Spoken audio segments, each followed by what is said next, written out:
자, 여러분 안녕하십니까? 자, 이번 시간은 도시군 관리계획으로 수립하는 내용들을 살펴봅니다. 자, 먼저 도시군 관리계획으로 수립하는 내용은 몇 가지가 있다 그랬습니까? 5가지가 있다 그랬어요. 머리자만 떠서 어떻게 하면 되죠? 용기도 있어야 정지할 수 있다. 용기도 정지. 그때 용이 뭐였었죠? 용이란 용도지역, 용도지구, 용도구역의 지정 또는 변경에 관한 계획. 어디다 용도지역 등을 지정하거나 변경할 때는 도시군 관리계획을 수립해서 한다. 이게 용자죠. 지가 뭐죠? 지구 용기, 기반시설의 설치, 정비 또는 개량에 관한 계획. 어디다가 도로 만든다, 공원 조성한다, 학교 같은 기반시설을 설치하려면 또 정비하거나 개량하려면 무슨 계획을 수립해서 할 것? 도시군 관리계획을 수립해서 여기다 도로 만들 거야, 여기다 공원 조성할 거야, 여기다 학교 짓겠다는 도시군 관리를 수립해서 할 것. 자, 세 번째, 용기도. 도가 뭐죠? 신도시를 만들고 싶다. 도시개발 사업을 하려면 여기가 도시개발 사업을 할 것이다. 라는 도시군 관리계획으로 결정이 되고, 자, 용기도 정비사업, 재개발, 재건축 같은 정비사업을 하고 싶으면 그런 사업을 하겠다고 무슨 계획? 도시군 관리계획이 결정 고시돼야 됩니다. 그리고 마지막, 어디다가 지구 단위 계획 구역을 지정하거나 변경하려고 한다. 또 그 안에다 지구 단위 계획을 수립하거나 변경하려고 한다. 무슨 계획을 수립할 것? 도시군 관리계획으로 지구 단위 계획도 지정하고 지구 단위 계획도 수립해야 된다. 이랬었죠. 그래서 도시군 관리계획으로 수립하는 내용은 몇 가지가 있다? 5가지. 뭐뭐 있다? 용기도 정지라는 게 있었다. 그랬었죠. 그럼 지난 시간에 본 건 뭐였었습니까? 그러면 그런 도시군 관리를 수립한다고 했는데 수립하는 절차는 어떻게 이루어지느냐? 수립 절차는 크게 둘로 나눈다 그랬죠. 첫째, 초안을 작성하는 입안 절차가 있었고 그 내용을 확정짓는 결정 절차가 있었습니다. 그래서 입안 절차와 결정 절차로 나눠진다.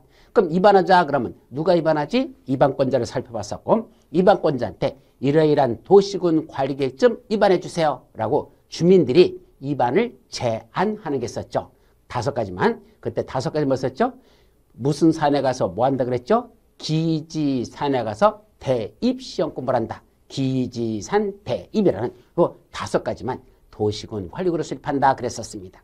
자, 그때 입안하는 절차는 입안을 제한할 수 있다 그랬었죠. 그때 입안 제한할 때 이때 입안하는 절차는 어떻게 이루어지죠? 입안 절차 3단계 기초조사하고 주민들의 의견 듣고 지방의 의견 듣고 입안이 끝난다 그랬죠. 머리점만 따서 기주지입 하면 입안이 끝났습니다. 이제 확정시키러 가자. 확정 절차를 뭐라 부른다? 결정 절차. 그럼 결정 절차는 누가 결정하지? 결정권자 살펴봤었고 결정하는 절차는 2단계가 있었죠. 결정 절차 2단계 협의, 심의, 결정고시, 협심결. 그래서 입안 절차 3단계 기주지입, 결정 절차 2단계 협심결, 기주지입, 협심결. 이게 결국 도시군 관리계획 수립하는 절차라 그랬었습니다. 그래서 수립 절차는 입안 절차, 결정 절차로 나눠진다. 그리고 이제 마지막으로 그러한 도시군 관리계획이 결정고시 되면 어떠한 효과가 발생할까? 도시군 관리계획 결정고시의 효과에 관한 것, 그것들을 쭉 한 4가지를 살펴봤었습니다. 여기까지가 지난주에 살펴본 거죠. 자, 이제 지난번까지 살펴본 겁니다. 자, 그럼 지금부터는 이제 뭐 들어간다? 그러면 도시군 관리계획으로 수립하는 내용 몇 가지가 있다는데 5가지. 용기도 정지. 그거 하나하나 내용이 무엇인지 그 내용들에 들어가서 살펴보도록 하자. 즉 도시군 관리계획 수립 내용이라는 걸 살펴보는 겁니다. 그 중에 첫 번째가 뭐였었죠? 용자. 용자는 몇 가지가 있다? 3가지. 용도지역, 용도지구, 용도구역. 요 3가지가 구체적으로 무엇인지 그 내용들에 관해서 지금부터 살펴보도록 합니다. 자, 첫 번째 용도지역의 개념부터 살펴봅니다. 자, 용도지역이란 토지의 이용 및 건축물의 용도, 건폐율, 용적률, 높이 등을 뭐하기 위해서? 제한하기 위해서 용도지역이라는 걸 지정한다. 용어지역에서 그게 나왔었죠. 자, 두 번째. 그럼 용도지역에는 어떤 것들이 있을까? 용도지역의 종류. 이번 시간에 살펴볼 핵심적인 내용이 바로 이 용도지역의 종류에 관한 겁니다. 먼저 용도지역은 크게 몇 가지로 나눠진다? 4가지로 나눠집니다. 도시지역, 관리지역, 농림지역, 자연환경 보전지역. 이렇게 크게 4가지로 구분된다. 머리자만 따서 도, 관, 농, 자. 도시지역, 관리지역, 농림지역, 자연환경 보전. 이렇게 도관농자. 이렇게 4서로 나눠진다. 이거는 우리 용어정이 끝난 무렵에 거기서 국토의 용도 구분이라는 게 있었고 국토를 용도에 따라 구분할 때 4가지로 나눠진다. 도시적, 관리적, 농림적, 자연환경보전적. 그때 도시적이란 인구와 산업이 밀집되거나 밀집이 예상되는 지역을 도시적이라 한다 있었죠. 자, 두 번째 관리지역이란 관리지역이란 도시적도 아니고 농림지역도 아니고 자연환경 보전지역도 아니면서 그것에 각각 준하여 관리할 필요가 있는 지역, 거기를 관리지역이라 한다. 즉 일부 완충지대가 관리지역이라 이렇게 생각하면 됩니다. 자, 세 번째 농림지역이란 주로 어디다 지정한다 그랬죠? 농지법에서 나오는 농업진흥지역, 산지관리법에서 나는 보전산지, 그런 데를 주로 농림지역으로 정하는데 왜 정하죠? 농림법을 진행시키고 산림을 보전하기 위해서 거기다 농림지역을 정한다. 마지막 자연환경 보전지역 있었죠. 자수해 상생문, 자연환경 수자원 해안 상수원 생태계 문화재를 보전하고 수산자원은 보호 육성하기 위한 지역을 자연환경 보전지역이라 한다고 우리 국토의 용도 구분에서 용어 정의 끝난 무렵에 한번 정의한 적이 있었습니다. 그렇게 크게 이렇게 도시적, 관리적, 농림적, 자연환경 이렇게 넷으로 나눠 놓고 다시 그중에 도시적이란 주거적, 상업적, 공업적, 녹지적. 예, 도시적은 다시 넷으로 세분화된다. 주, 상, 공, 녹. 주거적, 상업적, 공업적, 녹지적. 그 다음에 다시 주거적은 전원주거적, 일반주거적, 준주거적. 이렇게 또 셋으로 세분화됩니다. 주거적은 전원주거적, 일반주거적, 준주거적. 그 중에 전원주거적은 다시 제1종 전원주거적, 제2종 전원주거적 두 가지로 나눠지고 일반주거적은 제1종, 제2종, 제3종 그렇게 세 가지로 또 세분화됩니다. 이런 식으로 1, 2종, 1, 2, 3종 이렇게 나눠지죠. 준주거적은 세분화되지 않습니다. 그럼 주거지역만 해도 몇 가지로 세분화된다? 6가지로 나눠집니다. 제1종 전용, 제2종 전용, 제1종 일반, 제2종 일반, 제3종 일반, 준주거적. 그래가지고 주거적만 6가지로 다시 세분화된다는 뜻이죠. 그때 이것도 구분할 건 먼저 전용주거적과 일반주거적의 차이점이 무엇이냐 구분할 줄 알아야 돼요. 전용주거적이란 양호한 주거환경을 보호하는 지역이 전용주거적입니다. 일반주거적, 편리한 주거환경을 조성하는 지역 이렇게 돼 있죠. 그래서 양호한 주거환경 보호냐 편리한 주거환경 조성이냐 이게 전용주거적과 일반주거적을 구분하는 개념의 차이입니다. 자, 그때 제1종 전용주거적은 그중에 특히 단독주택 중심으로 양호한 주거환경을 보호하기 위한 지역은 1종 전용주거적이고 2종 전용주거적 공동주택 중심으로 양호한 주거환경을 보호하기 위한 지역입니다. 반면에 1종 일반주거적 자 저층주택 중심으로 편리한 주거환경을 조성하기 위한 지역 그게 1종 전용주거적이죠. 이때 저층주택 중심이라 그랬는데 이때 저층은 몇 층을 말한다? 4층 이하를 저층주택이라 부른다는 것 꼭 기억해야 돼요. 저층주택이라는 1종 일반주거적은 4층 이하를 말한다. 그것만 짓는 지역입니다.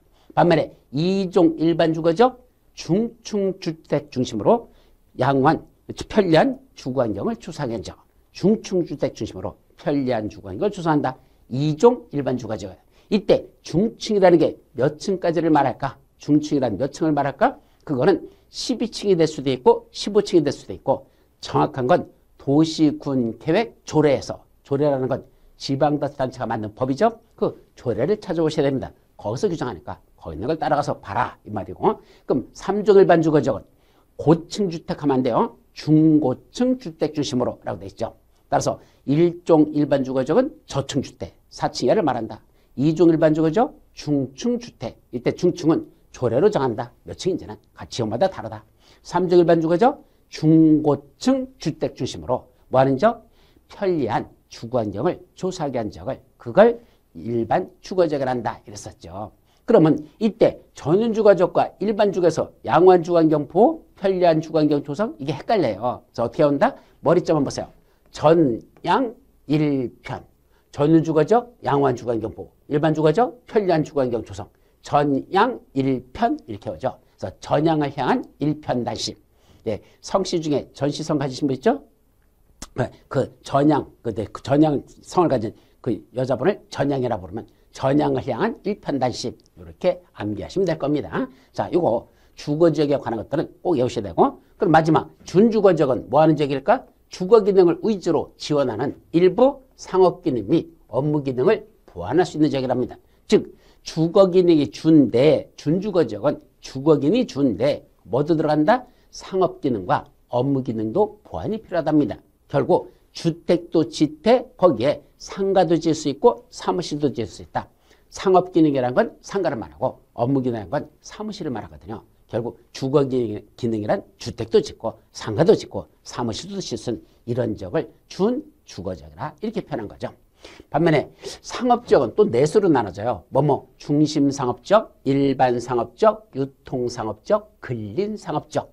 중, 일, 유, 근. 순서 꼭 외우셔야 돼요. 중, 일, 유, 근 이라고 외워야 됩니다. 순서 바꿔버리면 안 돼요. 나중에 뒤에 암기하는 데서 이 순서가 중요하기 때문에 반드시 순서대로 중, 일, 유, 근. 이렇게 해서 상업지역은 중심상업지역, 일반상업지역, 유통상업지역, 근린상업지역 이렇게 넷으로 나눠진다. 그중에 제일 중요한 건 중심상업지역이에요. 그래서 중심상업지역은 뭐 하는 지역이다? 말 그대로 상가나 사무실 같은 게 밀집되는 지역들 가장 중심범. 그래서 중심상업지역의 가장 중요한 건 바로 가장 건축물들이 밀집돼서 짓고 가장 크게 질 수 있는 지역들. 그런 데는 중심상업지역을 한단다. 그렇게만 이해하시죠. 자, 공업지역은 또 셋으로 나눠지죠. 전용공업지역, 일반공업지역, 준공업지역. 그중에 전용공업지역은 뭐 하는 지역? 중화학공업 또는 공해성 공업을 수용하는 지역을 말한답니다. 자, 남해 화학단지 같은 거, 울산 공업단지 같은 데 있죠. 그런 데가 주로 거기가 전용 공업지역입니다. 중공업이나 또는 공해성 공업을 수용하는 지역, 그런 지역이죠. 근데 반면에 일반 공업지역은 뭔다? 환경을 저해하지 아니하는 공업의 배치로서 필요한 지역. 청정공업지역이 일반공업지역입니다. 그럼 중공업지역은 뭐 하는 지역일까? 경공업, 그 밖의 공업을 수용하되 주거, 상업 및 업무기 능의 보완이 필요한 지역.